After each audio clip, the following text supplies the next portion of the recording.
Hola, hola. Tal y como había prometido, quería hacer este corto video para responder a una cubana americana, que vive en Miami, que ha estado en un podcast, creo que de afroamericanos, y ha dicho que Miami no le pertenece a los cubanos. Vamos a escuchar un momentico del video o la locución de la que hablo y después vamos a comenzar a hablar de lo que he venido a hablarles. Vamos para allá.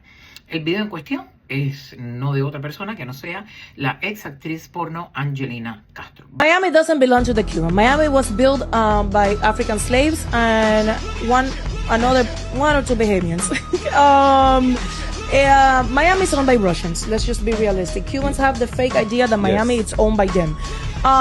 Cubans helped a lot with the Miami growth. Yes, we do have power in when it comes to the government because we do have a lot of Cubans in the government, but that doesn't mean Miami is owned by Cubans.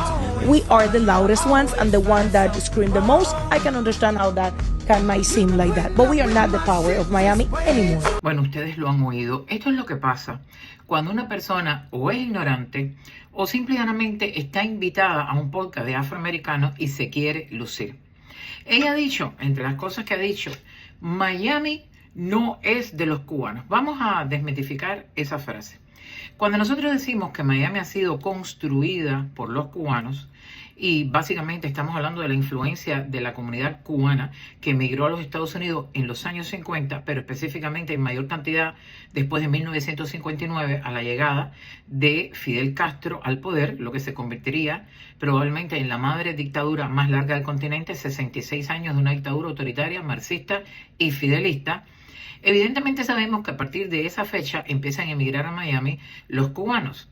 El primer periodo fue en los años 60, luego tuvimos un éxodo bastante grande en el año 80 llamado Mariel, donde vinieron a los Estados Unidos y muchos de esos que llegaron se radicaron en Miami, 125,000 cubanos. Luego en el año 96, otro grupo grande de cubanos llamado Los Balseros, alrededor de 40,000, que también muchos de ellos se quedaron en Miami.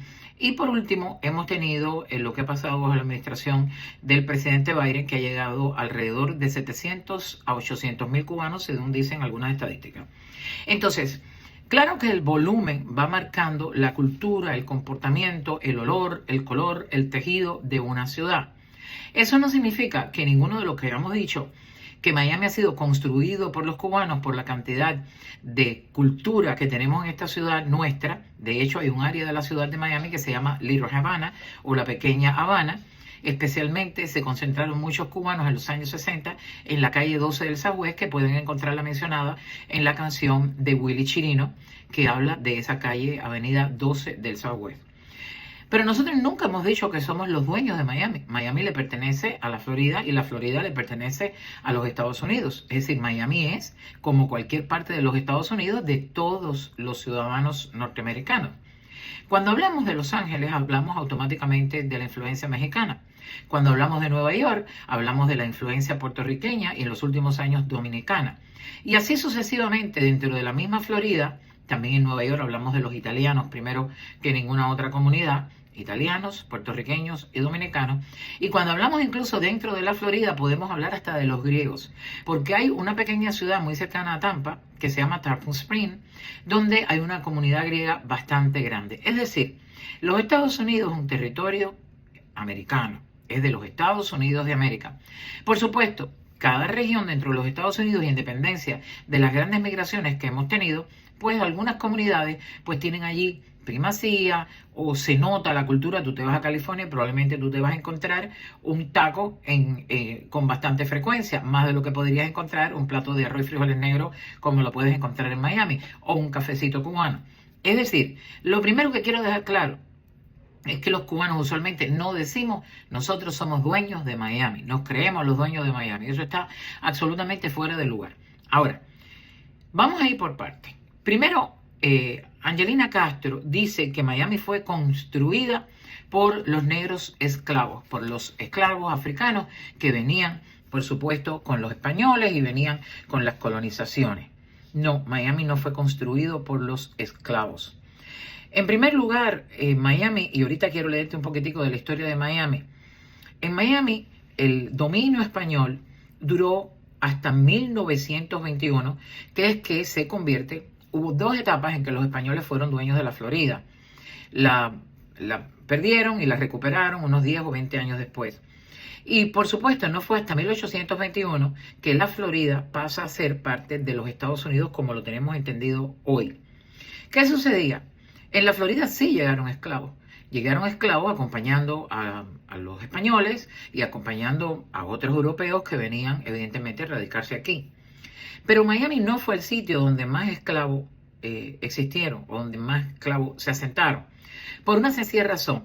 Primero que nada, cuando la Florida fue descubierta, los que vivían aquí eran una tribu indígena de nombre Tequesta, que vivían en aldeas de hecho el nombre que le daban a esta zona era Miami, por eso del nombre que era con una Y a lo que ha devenido hoy. Pero el sur de la Florida no era el área más poblada, de manera que sí, algunos esclavos llegaron a Miami, a esta zona en particular, que es lo que ella ha dicho, que Miami ha sido construida por esclavos, pero muy pocos. ¿Y por qué? Porque donde estuvieron las plantaciones de algodón y las plantaciones a donde se llevaron a trabajar a los esclavos no fue precisamente en el sur de la Florida, sino en la Florida mediana, en el medio de la Florida y en el norte, en la zona de Tallahassee. La zona de Tallahassee, la zona del Panhandle, incluso esa que colinda con Georgia. Es decir, la cantidad mayor de esclavos que tuvimos en la Florida estuvieron en lo que es la Florida media o en el norte de la Florida, donde estuvo la mayoría. Muy cerca hay condados en particular conocidos por haber tenido muchas plantaciones y esclavos en el norte de la Florida. Pero además de eso, ¿qué pasa? Muchos de los esclavos lograron irse, los que vivían en Miami, porque Miami tenía una cuestión sui generis, a diferencia de lo que había pasado en el resto de los estados de la nación dominados por los que después dimos por llamar norteamericanos, los anglosajones. La Florida, con los españoles, permitía ciertas licencias a los esclavos, como por ejemplo casarse, comprar propiedades, comprar su carta de libertad. Incluso la Florida se convirtió en un centro donde esclavos de otros estados del país venían a refugiarse, como le decíamos en mi país, Cuba Cimarrones, que no sé cómo se llamaban aquí. Pero, ¿qué pasa? Que una de las ciudades más antiguas en los Estados Unidos, que se llama San Agustín y está en el norte de la Florida, abolió la esclavitud 200 años de la fecha oficial de la abolición de la esclavitud en los Estados Unidos.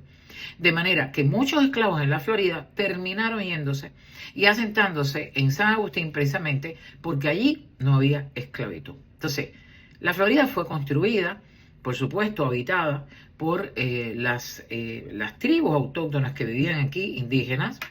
También vinieron esclavos, pero esa no fue básicamente la demografía de la Florida que construyó Miami, como ha dicho ella. Miami, yo voy a hablar ahora un poquito de mí. Cuando yo llegué a Miami en los años 80, tuvimos un boom y de hecho fue conocida en esos años no por cosas muy buenas. Fue conocida por ser la capital del tráfico de la droga. Todo el mundo, o por lo menos el que conoce un poquito la historia de Miami, sabe la famosa serie de Miami Vice, que hablaba precisamente de eso, o la película de Scarface, que era sobre un cubano, Marielita, que había llegado, que había salido de una cárcel cubana, etcétera, etcétera. Pero antes de llegar a esa explicación de mi época, voy a leerte un poquitico sobre el Miami inicial. Vamos para allá. Y voy a comenzar en 1896, cuando Henry Flagler extendió su ferrocarril desde o por toda la costa este de la Florida, sitio que después pues sería, por supuesto, le daría muchísimo auge a la ciudad.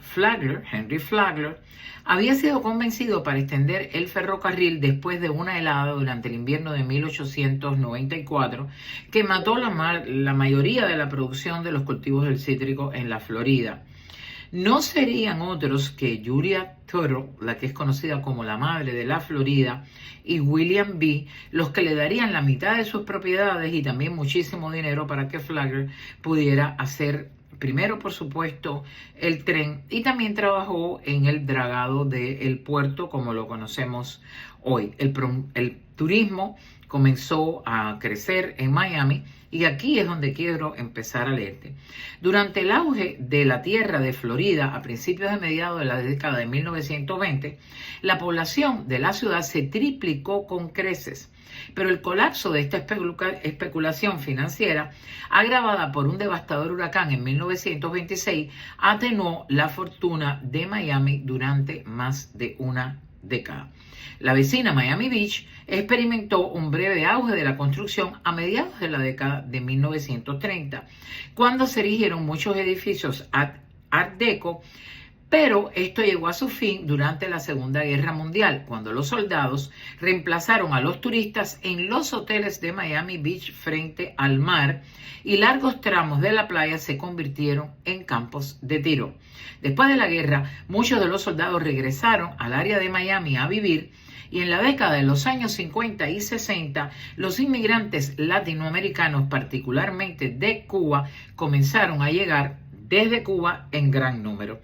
En los 15 años posteriores, la Revolución Cubana, en 1959, se estima que unos 500,000 cubanos huyeron específicamente a Miami.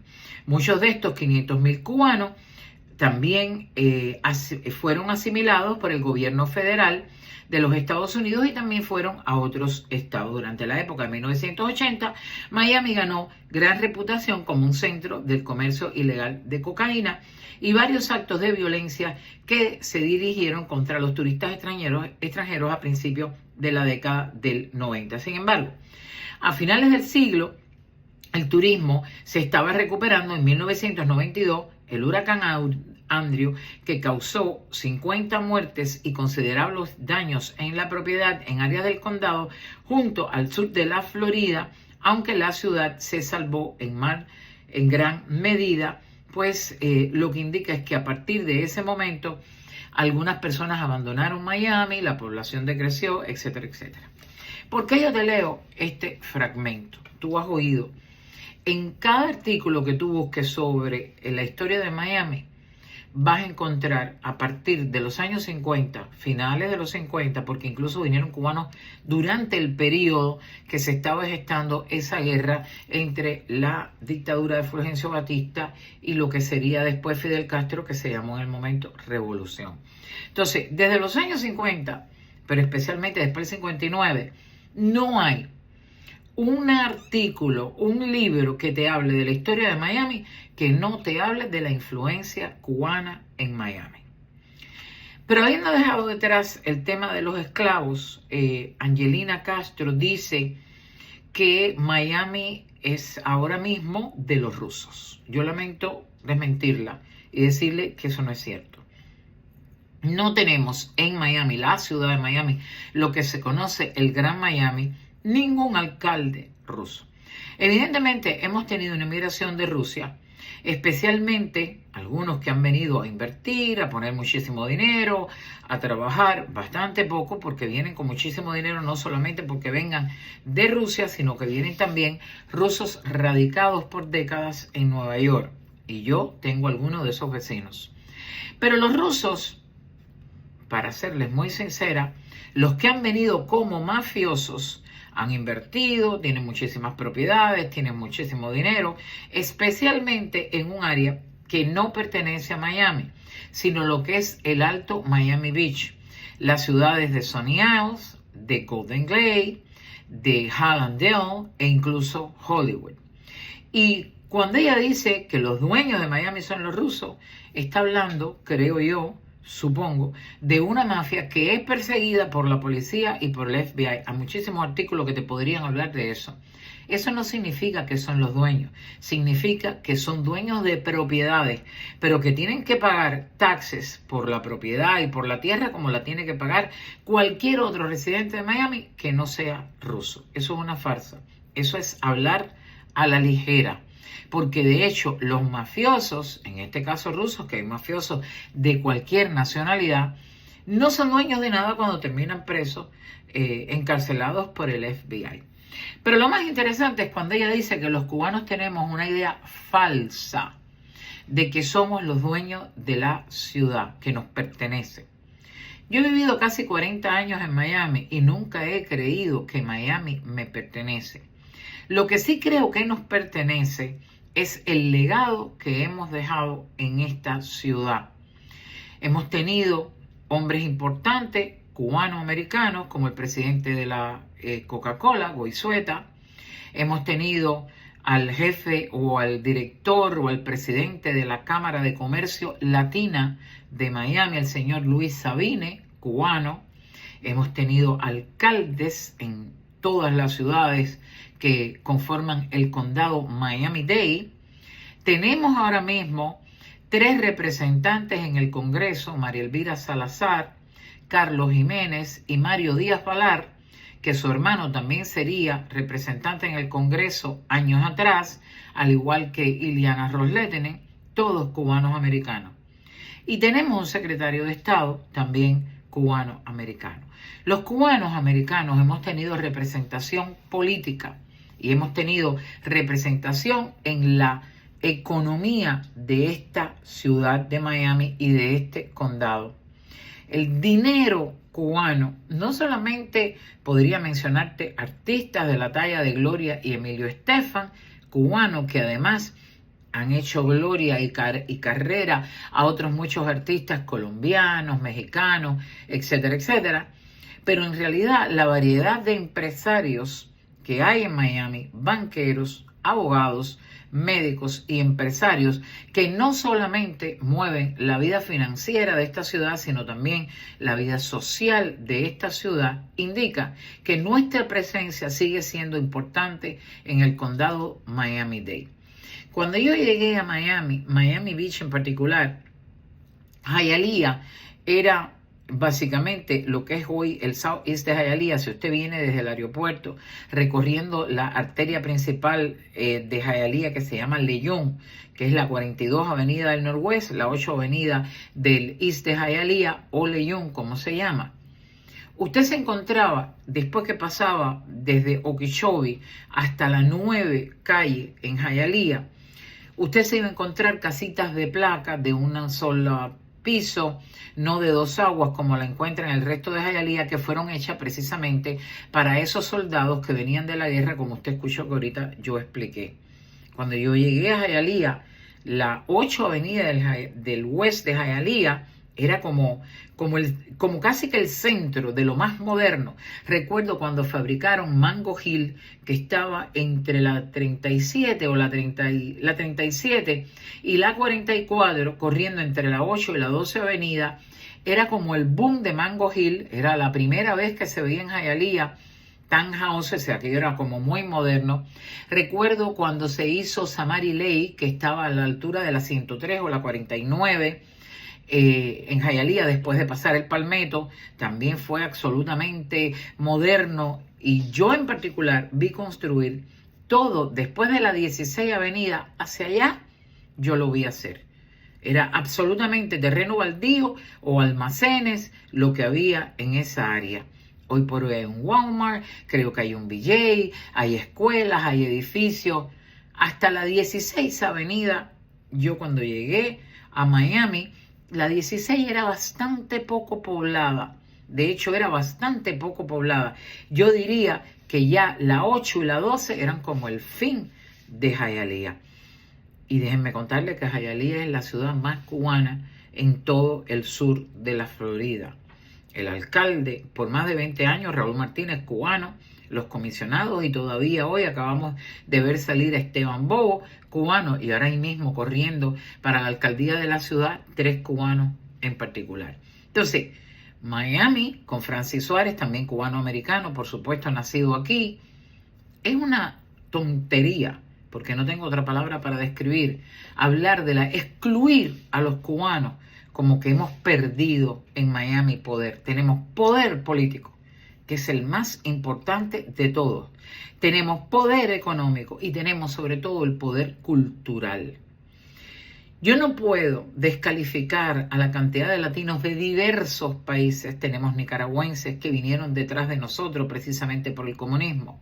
Venezolanos que venían o porque venían a invertir, porque eran personas de clase media o alta en Venezuela, o escapando de la dictadura de Hugo Chávez y de Maduro. También, por supuesto, hemos visto a los colombianos que también venían a invertir o huyendo de la violencia que vivieron en Colombia. Claro que Miami es un melting pot donde hay latinos de muchos espacios dentro del continente latinoamericano, pero sin duda y hasta día de hoy, la influencia cubana en esta ciudad se siente. Hay espacios, el Doral, por ejemplo, está lleno de venezolanos y hay lugares dentro de la ciudad donde usted pasa y ve los restaurantes colombianos, mexicanos, venezolanos, nicaragüenses, hondureños, salvadoreños, cubanos. Pero la realidad es que Miami no se parecería al Miami que tú conoces hoy si no hubiese sido por la primera inmigración latina grande que llegó aquí. Y fuimos los cubanos. Volviendo al tema de cuando yo regresé, usted iba a Miami Beach y Miami Beach, cuando yo llegué, Miami Beach era un centro absolutamente turístico de judíos que venían del norte, que se tiraban todo el día a tomar sol y nada más. Luego regresaban y la ciudad se quedaba absolutamente fantasma. Nosotros los cubanos convertimos esto en un centro de comercio, en un centro de negocios, en un centro que incluso fue un puente entre América Latina y los Estados Unidos. La historia es larguísima. Si usted quiere tener una lista larga de los cubanos que han hecho por Miami, podría estar varios días leyendo. Pero si quiere tenerlo más rápido, recorra las calles de la ciudad y va a encontrar como hay calles de la ciudad que tienen nombres de cubanos prósperos o cubanos que hicieron algo y dejaron la secuela de su trabajo en esta ciudad de Miami, que es además parte del condado de Miami-Dade. Yo creo que Angelina Castro, un poco que renegó de sus orígenes, ella es cubana, y probablemente lo está haciendo porque está molesta con una parte de la comunidad cubana. ¿Qué sucede? Ciertamente, la inmigración que hemos tenido en Miami desde Cuba ha variado mucho a través de los años, porque también la dictadura cubana ha hecho que la sociedad cubana cambie. Esto le ha pasado a los venezolanos, le ha pasado a los nicaragüenses y le va a pasar a los colombianos si Petro sigue allí. De manera que la erosión que ha causado una dictadura de 66 años en las generaciones nuevas de cubanos, la estamos sintiendo. La estamos sintiendo cuando llegan con una cadenita un poquito más larga y no se sienten libres ni tan siquiera estando aquí. Cuando vienen y no te quieren hablar de política, pero se acogen a una ley política como la ley de ajuste cubano, o cuando llegan y al año y un día, como ha dicho el secretario de Estado, en cuanto reciben la residencia, quieren regresar a poner negocios en Cuba o a vivir entre Cuba y Miami. Ciertamente tenemos grandes diferencias culturales y de intereses, y sobre todo de amor por los Estados Unidos, los cubanos. Por una sencilla razón, no somos diferentes a ninguna otra nacionalidad, sino porque hemos vivido 66 años en la diáspora, porque ha durado el irnos de nuestro país 66 años y un cubano que salió de Cuba en el año 60 no conoció la Cuba de hoy y viceversa. De manera que tenemos un estrecho entre nosotros, que no es tan estrecho, es bastante ancho, por los años de la erosión del socialismo y el comunismo en nuestro país. Y eso se traspola, se traslada, se muda, viene en la valija con los cubanos, muchos de los cubanos que están llegando hoy. Yo espero que muchos de esos cubanos respeten y agradezcan la labor de sus compatriotas, lo que hicimos aquí desde 1960 hasta la fecha, y por supuesto se acostumbren a amar a los Estados Unidos, a mezclarse, a aprender la cultura y a ser parte también del progreso, el bienestar y el futuro de Miami. Los que no, se quedarán en el camino. Por eso es que escuchas a veces a cubanos que dicen de otros, este vino para volver. Yo no sé, en el caso de Angelina Castro, ustedes saben, los que siguen La Peña, el canal de las emociones, y los que viven en Miami, están en estas redes cubanas, saben perfectamente que ella tuvo enemistad con muchos cubanos en el medio por la sencilla razón de que quiso apoyar a un cantante como Lenier, que regresó a Cuba y comenzó la pregunta de cantó o no cantó, pero entró a Cuba porque la dictadura lo permitió y eso fue una decepción para muchos cubanos que seguían su música. Ella lo apoyó y a partir de ahí entró en contradicción con un grupo de cubanos, entre ellos conmigo, que queremos mantener la memoria de Miami como una ciudad, y aquí lo más importante, una ciudad que ha levantado en hombros por 66 años que el comunismo mata, que el comunismo es miseria. Una ciudad llena de cubanos que alentaron a otros latinoamericanos para que evitaran llegar al comunismo a sus países y que han educado, han aconsejado a otros latinos para decirle el comunismo es terrible. Se lo dijimos a los venezolanos y hoy es fácil que escuches a un venezolano diciendo no le hicimos caso a los cubanos. Es indiscutible la presencia de los cubanos en Miami. Miami no es de los cubanos, pero Miami no sería lo que es hoy sin la presencia y el paso productivo y maravilloso que tuvo una comunidad de cubanos que llegó aquí, médicos, ingenieros, abogados, banqueros, que se pusieron a lavar platos, a cocinar, a repartir leche como uno de nuestros líderes políticos, Jorge Mascanosa, y terminaron construyendo en Miami lo que no pudieron hacer en Cuba. Luego después espero que también venezolanos, colombianos y otras nacionalidades, lejos de competir con nosotros, feliciten poder hablar español y triunfar en Miami gracias a que otra gente que hablaba español y que huía del comunismo llegó aquí y sembró la planta que hoy es un árbol y da frutos para todo. Angelina, te equivocaste. Estamos y estaremos presentes en Miami, nuestra historia, nuestra cultura. Y el que lo dude, camine por la pequeña Habana, camine por cualquier lugar para que siente el aroma a café cubano. Ha sido todo y gracias por escucharme. Nos vemos mañana en el canal de las emociones.